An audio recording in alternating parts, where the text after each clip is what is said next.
Assalamualaikum warahmatullahi wabarakatuh. Pada video kali ini kita akan membahas mengenai penyusunan neraca lajur perusahaan dagang, di mana nanti pada saat menyusun neraca lajur ini ada dua metode yang kita gunakan sebagaimana kita menyusun jurnal penyesuaian, yaitu menggunakan metode ikhtisar rugi laba dan yang kedua metode PP. Nanti kita bisa lihat perbandingannya di mana perbedaan dari kedua metode tersebut. Pada video ini kita masih membahas mengenai perusahaan Dwi Harvit. Nah, di sini disajikan neraca saldo Dwi Harvit yang sudah kita bahas pada video yang lain. Di sini ada dari kas sampai dengan biaya-biaya. Kemudian dari jurnal neraca saldo ini, kita menyusun jurnal penyesuaian. Jurnal penyesuaian yang kita susun sudah ada dua metode. Ini metode ikhtisar rugi laba, dan yang ini adalah metode HPP. Teman-teman bisa dilihat ya perbedaannya, mana menggunakan metode ikhtisar rugi laba dan metode HPP. Perbedaannya hanya yang saya warnain ini dengan perusahaan jasa. Selebihnya sama, cara penjurnalan untuk yang ini dengan perusahaan jasa juga sama. Metode ikhtisar hanya ada ikhtisar laba rugi untuk persediaan barang dagang awal dan akhir. Sedangkan penyesuaian untuk metode HPP, semua unsur-unsur pembentuk HPP kita buat penyesuaian. Nah, nominal-nominal yang di sini untuk pembelian, kemudian retur ini kita ambilnya dari neraca saldo ini ya. Pembelian di sini tadi ada 83 itu di debit, pindahkan dia ke kredit pembeliannya. Debitnya HPP. Itu juga untuk yang unsur-unsur pembentuk KPP lainnya. Bila dia di debit di neraca saldo, pindahkan ke kredit di penyesuaian. Oke, selanjutnya kita lihat neraca lajur. Kita menyusun neraca lajur. Ya, ini kita sebelumnya siapkan dulu format neraca lajurnya. Nah, di sini saya sudah tinggal saya pindahkan dari neraca saldo ini, saya ambil, saya pindahkan ke sini, terbentuklah dia neraca saldo Dwi Harvit. Kemudian kita lihat penyesuaian. Penyesuaian ini kita pindahkan satu per satu. Jangan pindahkan debit semua atau kredit semua. Itulah kesalahan dari kebanyakan teman-teman dalam menyelesaikan neraca lajur sehingga mengalami kesulitan. Sebenarnya tidak sulit dalam menyusun neraca lajur, asal diikuti prosedurnya.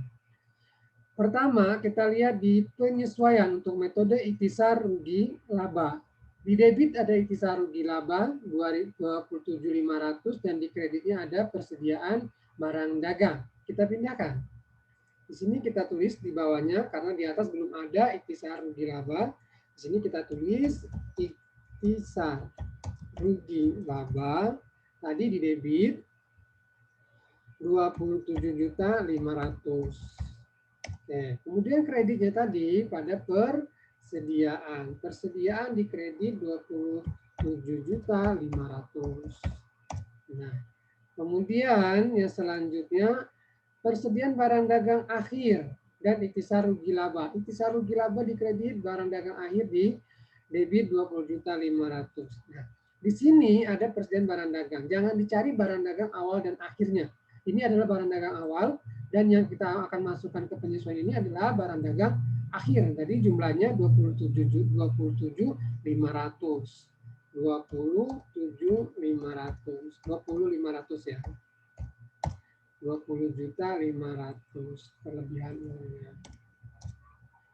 Kemudian di kredit adalah untuk ikhtisar rugi laba 20.500. Oke, selesai.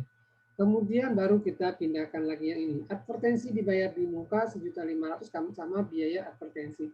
Apakah advertensi yang dibayar di muka ada di sini? Tidak ada. Adanya biaya. Berarti di sini saya tulis advertensi dibayar di muka, kreditnya nanti adalah biaya advertensi, nilainya 1.500.000. di debit 1.500.000, kemudian di biaya advertensinya di kredit 1.500.000. Nah, kemudian yang selanjutnya kita lihat lagi, biaya gaji hutang gaji 11.500.000. Biaya gaji sudah ada, tinggal kita tambahkan di sini biaya gajinya 11.500.000. Kemudian hutang gaji, ya di sini hutang belum ada hutang gaji, berarti kita munculkan di bawah sini adalah hutang gaji untuk di kreditnya sebesar 11.500.000. Oke. Selanjutnya lagi biaya sewa hutang sewa 3.600.000. Biaya sewa belum ada, tulis di sini biaya sewa. Oke, biaya sewa di debit 3.600.000 dan hutangnya di kredit 3.600.000. Kemudian hutang sewa ada di sini. Tinggal kita tempatkan di kredit 3.600.000. Biaya sewa, hutang sewa. Biaya akumulasi penyusutan kendaraan, akumulasi penyusutan kendaraan 4.100.000. Biaya ini biaya penyusutan ya teman-teman, bukan akumulasi. Biaya penyusutan kendaraan ini juga sama, kita koreksi. Biaya penyusutan kendaraan sama akumulasi 4.100.000. Biaya penyusutan belum ada untuk kendaraan, tulis lagi di bawah. Biaya penyusutan kendaraan 4.100.000. Kemudian akumulasi penyusutan kendaraan di atas mungkin ada. Akumulasi depresiasi kendaraan sini 4.100.000. Kemudian setelah kendaraan ada penyusutan kendaraan 2 juta. Berarti di sini ada biaya penyusutan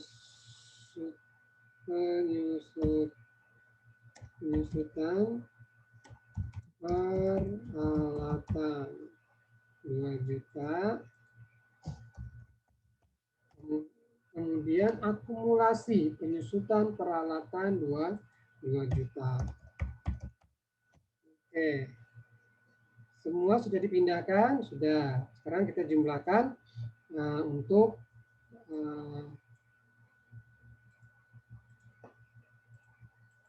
berapa jumlah penyesuaiannya kita pindahkan. Kita sort ke bawah.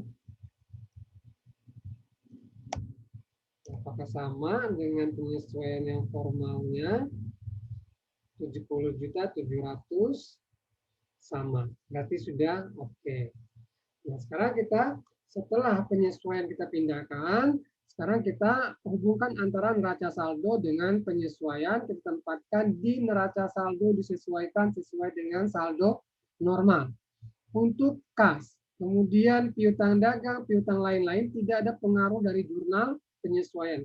Tinggal kita pindahkan saja. Kita pindahkan sesuai dengan saldonya. Saldo normalnya di debit kita pindahkan ke debit. Kemudian untuk persediaan barang dagang ada debit 27, ada kredit 27.500. Berarti debit ketemu kredit habis, dikurang ya. Yang tinggal hanya persediaan akhir. Nah, inilah persediaan akhir muncul. Nah, kita menghilangkan persediaan awal, memunculkan persediaan akhir di sini. Kemudian untuk perlengkapan dan peralatan tidak ada pengaruh. Perlengkapan ada tidak tadi di sini?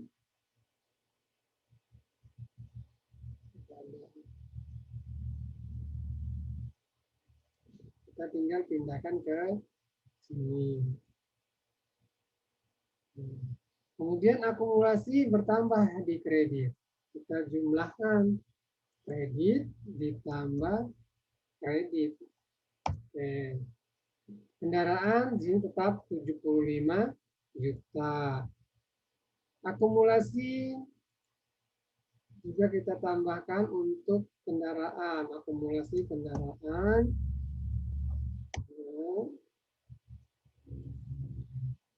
Kemudian untuk utang dagang tidak ada pengaruh. Kita pindahkan langsung. Salah ya teman-teman, ini harusnya di kredit. Nah, nanti kalau salah begitu pasti penjumlahannya nanti tidak sama. Antara debit dengan kredit. Utang sewa. Kita tambahkan lagi. Kita copy aja yang ini supaya cepat.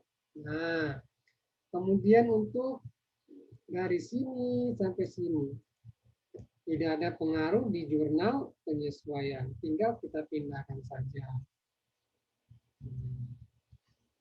Ini juga tidak ada pengaruh ya teman-teman. Pindahkan dia ke kredit. Biaya advertensi ada penjumlahan antara debit dengan kredit. Berarti debit dikurang dengan kredit. Kenapa dia di debit kita menempatkannya? Karena saldo normal dari biaya itu adalah debit. Biaya gaji debit. Bertambah biaya gaji kita. Kemudian biaya listrik tidak ada pengaruh. Dia tetap 2.100.000. Nah, setelah sampai di sini untuk yang penyesuaian yang di bawah ini tidak ada pengaruh apa-apa. Kita tinggal pindahkan saja ke neraca saldo disesuaikan. Untuk ikhtisar rugi laba ini harus diingat, nanti kita pindahkan apa adanya ya, jangan dicari selisihnya dulu antara debit dengan kredit. Pindahkan apa adanya. Sekarang kita jumlahkan apakah debit kreditnya sama. 939.550. Oke. Sekarang kita masuk ke rugi laba. Teman-teman harus ingat kalau untuk rugi laba ini kita harus mengerjakannya berbarengan dengan neraca supaya nanti tidak ada yang tertinggal di sini. Ya, kalau tadi kita untuk neraca saldo disesuaikan kita kerjakan sampai selesai dulu sampai bawah sini. Ya, untuk yang rugi laba dan neraca kita hanya memisahkan mana yang masuk ke rugi laba, mana yang masuk ke neraca dari neraca saldo disesuaikan ini. Untuk pindah ke rugi laba dan neraca, teman-teman jangan lihat lagi untuk yang ini. Tinggal kita lihat neraca saldonya. Supaya tidak keliru, kita umpetin dulu. Nah, oke. Sekarang kita pindahkan. Kas ini adalah di neraca. Ingat, kolom rugi laba ini hanyalah untuk pendapatan dan biaya-biaya. Kalau di perusahaan dagang, dia penjualan dan biaya-biaya. Ini untuk piutang, peralatan, akumulasi sampai dengan modal ini tempatnya di neraca. Kita pindahkan ke neraca. Data spesial, value, supaya tidak ada perubahan. Jika ada rumus penjumlahan, dia akan berubah kalau kita copy paste biasa. Oke. Kemudian penjualan, retur penjualan, potongan penjualan pembelian, retur pembelian, dan biaya-biaya ini masuk ke kolom rugi laba. Jadi gampang sekali ya teman-teman untuk menyusun neraca lajur asal kita konsentrasi dan fokus. Yang ini kita pindahkan ya satu persatu. Untuk ikhtisar rugi laba kita pindahkan apa adanya, dia sampai ke rugi laba, kolom rugi laba. Nah, dari yang ini advertensi dibayar di muka berarti dia masuk ke neraca, bukan ke laba rugi. Kemudian hutang gaji juga di neraca sebelah kredit. Biaya sewa, biaya penyusutan, dan biaya penyusutan peralatan masuk ke laba rugi kolom debit. Spesial value. Sekarang kita jumlahkan. Semua sudah kita pindahkan. Kita jumlahkan tarif. Oke. Nah, antara debit dengan kredit di kolom rugi laba dan neraca pasti berbeda. Sekarang kita cari perbedaannya berapa. Untuk rugi laba, kreditnya lebih besar dan debitnya lebih kecil. Berarti saldo selisihnya kita pindahkan ke sebelah, kita tempatkan ke debit. Nah, ini dikurang dengan debit 362.245. Untuk neraca Jika ini ada di debit, dia seharusnya ada di kredit. Kita coba. Ini debit dikurang dengan kredit, apakah jumlahnya sama? Nah, ternyata 362.545, 362.545. Ini sudah sama, berarti pengerjaannya ini sudah benar. Sekarang kita rapikan untuk baca lajurnya. Oke.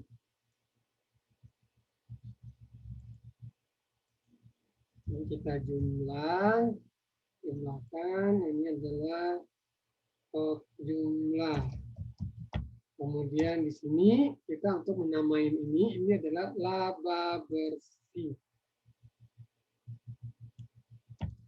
Laba bersih. Kemudian di sini grand total. Sekarang kita rapikan untuk ini. Kita garis 2. Sini kita garis lagi. Biasakan dalam mengerjakan ini kita jumlahkan. Mengerjakan akuntansi itu yang pasti supaya enak untuk dibaca.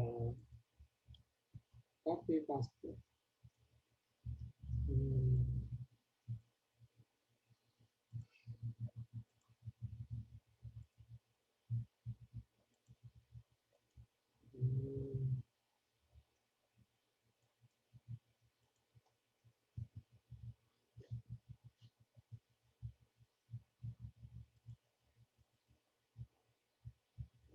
Nah, kemudian ini adalah kita hapus dulu ini.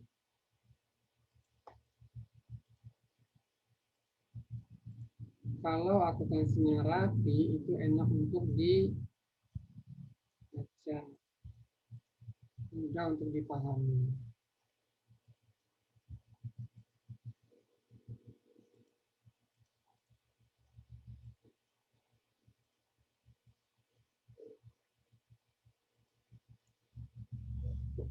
Ini adalah kita warnai untuk laba bersihnya supaya gampang untuk dilihat. Laba bersih selisihnya harus sama. Nah, untuk neraca ini adalah nama akunnya, nanti tinggal kita cari ya nomor akun untuk besar laba rugi berapa, biaya tinggal kita melanjutkan dari sini. Nah, ini sudah selesai untuk pengerjaan neraca lajur metode ikhtisar rugi laba. Yang harus diingat adalah ikhtisar rugi laba kita tulis apa adanya sampai dengan kolom rugi laba.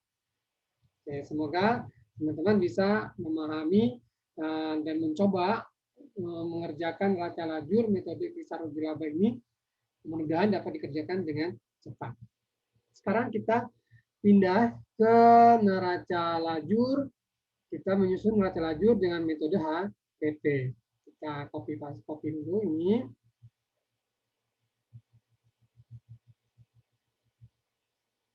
Tinggal kita ganti metode neraca lajur HPP.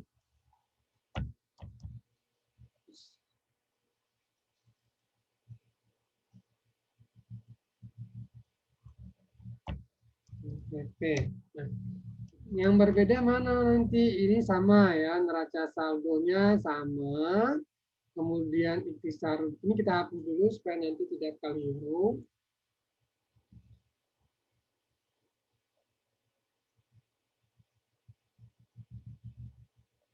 Kita hapus dulu ya.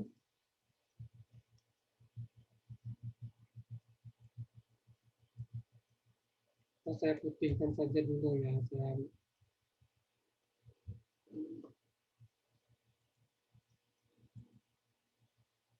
Ini nanti akan sama. Oke. Ini kita tinggal lihat penyesuaiannya. Ini tidak perlu dirubah, sama kita nanti akan berubah sendiri. Kita lihat penyesuaian. Kita lihat metode HPP. Di sini ada HPP pembelian, HPP barang dagang, retur pembelian, HPP barang dagang akhir, HPP. Dan ininya sama, ya, sama. untuk yang lainnya. Kita tinggal pindahkan HPP. Buat di sini nama akunnya HPP. HPP di debit HPP ada 1, 2, ada 2 yang di debit ya. Ini 83050. 83.050. Sini debit 83.050.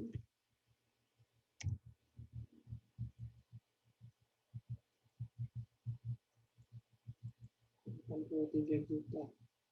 83.050 pada pembelian. Kita lihat pembelian. Di sini ada, punya kita copy paste saja, pindahkan dia ke kredit. Dari debit pindah ke kredit. Kemudian ada lagi HPP di debit, persediaan barang dagang awal 27.500. HPP kita insert HPP di debit 27.500. Kemudian kreditnya pada persediaan. Di debit pindahkan dia ke kredit. Kemudian ada lagi untuk retur pembelian debit 5.270, HPP di kredit 5.270. HPP di kredit 5.270. 5.270. 5.270, sementara retur pembeliannya pindah ke debit. Supaya nanti dia menjadi 0. Kemudian HPP ada lagi persediaan barang dagang akhir 27.500, HPP-nya di kredit 20.500. Di sini 20.500. Oke.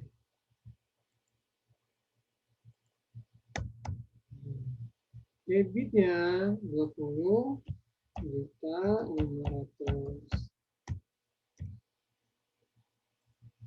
20.500. Untuk yang lain ini tadi adalah sama ya. Sekarang kita tidak ada perubahan. Kita putihkan saja ya biar mempersingkat waktu. Kita hitamkan lagi.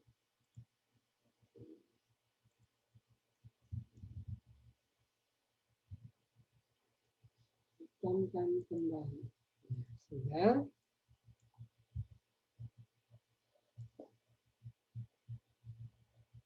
Oke, ini jumlahnya 159.020. Apakah sama? 159.020 sudah sama. Ya.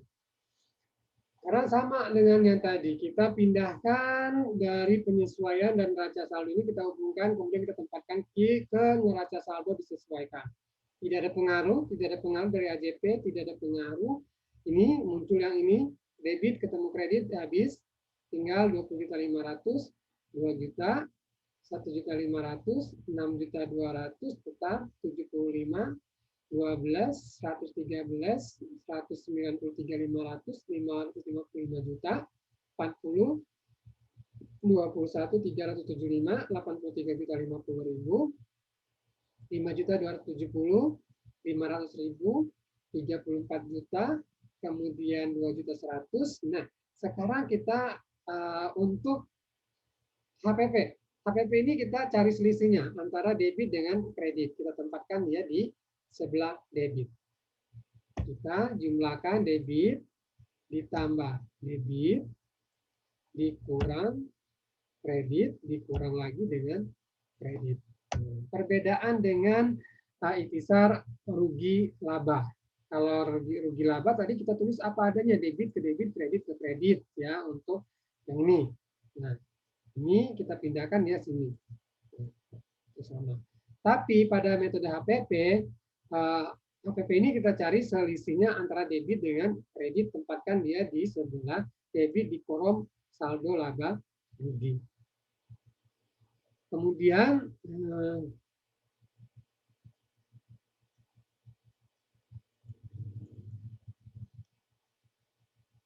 Oke.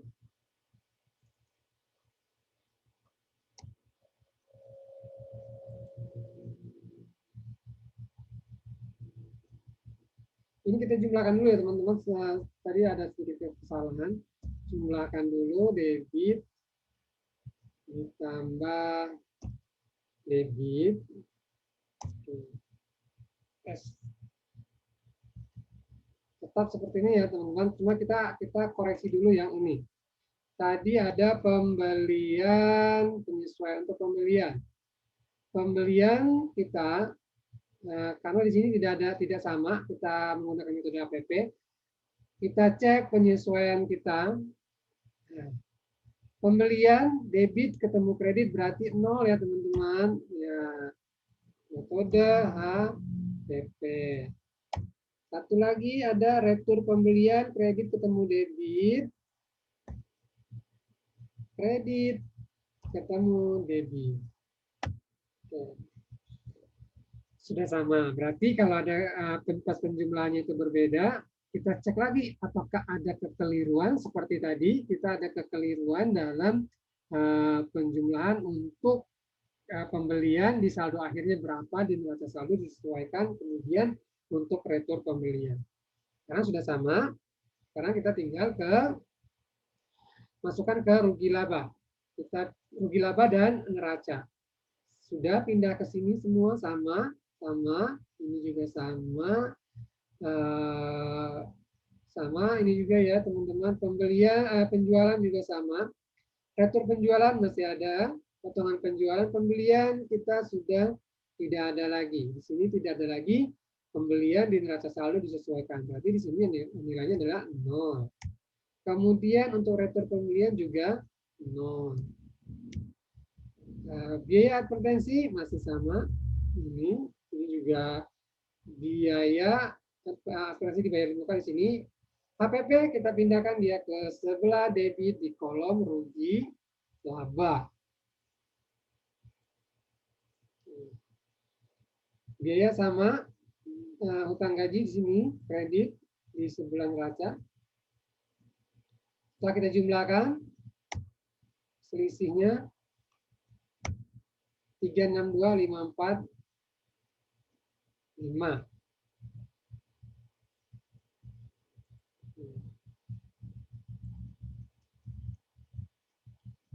Kontrol yang lebih jelas. 362.545, 362.545. Sudah sama, teman-teman, ini adalah laba bersih. Nah, sekarang kita lihat dengan metode HPP, laba bersih kita 362.545. Dengan metode ikhtisar laba rugi juga sama. Ya. Dengan metode ikhtisar laba rugi juga laba bersih kita sama 362.545. Metode HPP 362.545. Berarti penyelesaian neraca lajur dengan metode HPP dan metode ikhtisar laba rugi laba hasilnya harus menunjukkan hasil yang sama. Jika ada perbedaan apabila teman-teman mengerjakan dengan metode rugi laba dan dikerjakan lagi dengan metode HPP, laba bersihnya berbeda jumlahnya, berarti ada kesalahan. Harus dikoreksi kembali, dicek kembali dari awal. Demikian teman-teman, semoga bermanfaat dan dimudahkan dalam menyelesaikan neraca lajur. Ikutin prosedurnya, ya. Jangan asal pindah-pindahkan saja. Tadi pertama kita pindahkan dari neraca, dari jurnal penyesuaian itu satu persatu. Ya, jangan pindahkan debit dulu, kredit nanti bingung. Pindahkan dulu dia secara berpasangan, maksudnya berpasangan di sini. Ikhtisar rugi laba debit sama kreditnya apa? Pindahkan ya ke debitnya apa, kreditnya juga apa. Baru pindah ke yang lain. Oke, teman-teman. Semoga bermanfaat. Wassalamualaikum warahmatullahi wabarakatuh.